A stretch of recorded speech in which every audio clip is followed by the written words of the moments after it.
ملکیدم د بریکوټ نه په 4 کیلومتره فاصله کې واقعه لویه دره ده چې د شلتالانو د مختلف قسمونو ګڼ باغونه پکې دي. د موسمیاتي بدلون د وجې شلتالان هم دا کال ښه نه دي شوي او د خپل وخت نه وروستو رسیدلي.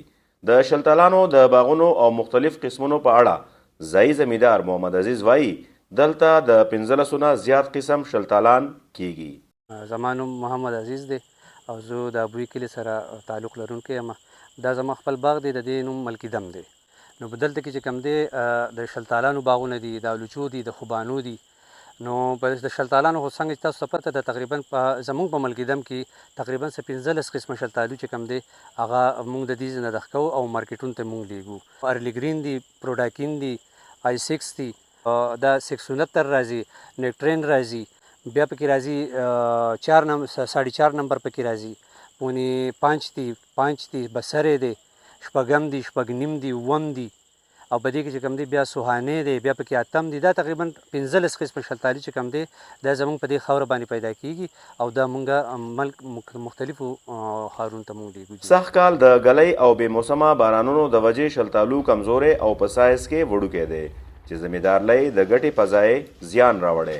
عزیز په دې اړه وایي مونږ خو زمیندار یو ځکه چې زمونږ خو دغه دا دی کار دا دی په نیچر کې او په موسم کې زمونږ کاري.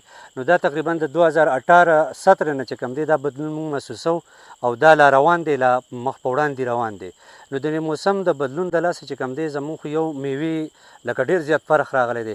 کم پیداوار چې به زمونږ کېدو هغه اوس ډېر زیات کم راځي. ولې بې موسمه بارانونه دي. مخکې خو به دا و چې یاره په توره جړۍ کې یا توره جړۍ چې به ورته خلکو وي توره سله پای کې بارانونه وشول، په هغه ورځو باندې به غوټۍ وه، غوټۍ به ښه مضبوطه شوله. اوس چې څنګه ګل وشي بارانونه راشي او ورسره چې کوم دی نو ګلۍ راشي، طوفانونه راشي، زمونږ ګل وریجېږي، د هغې د لاسه زمونږ پیداوار ډېر زیات کم شي. ملکیدم کې نهري نظام یا د دغې درې خپله اوبه نشته.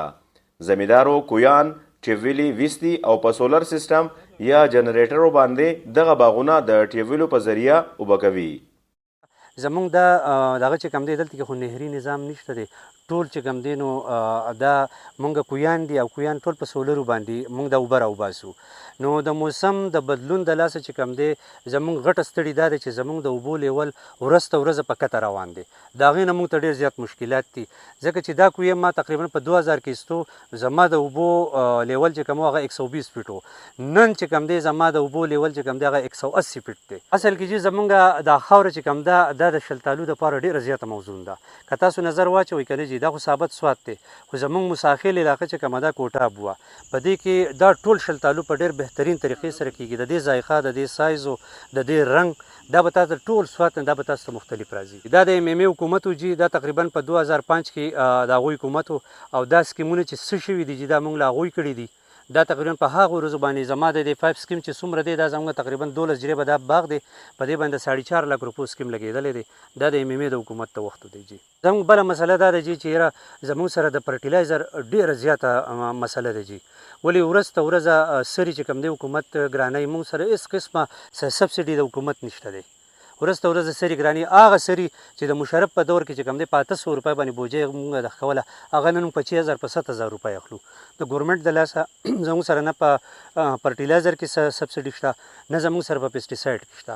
پیسټیسایډ هم ډېر زیات ګران دي، کاټن هم ګران دي، مزدور هم ګران دی، هر شی په مونږ باندې دغه دی. دغه یو زمیندار دی چې زمیندار د دې کاټن نه دا پیسې وباسي، لکه زمیندار پکې ګینچه دی، نور ماشاءالله د ټولو پکې ګزاره کیږي.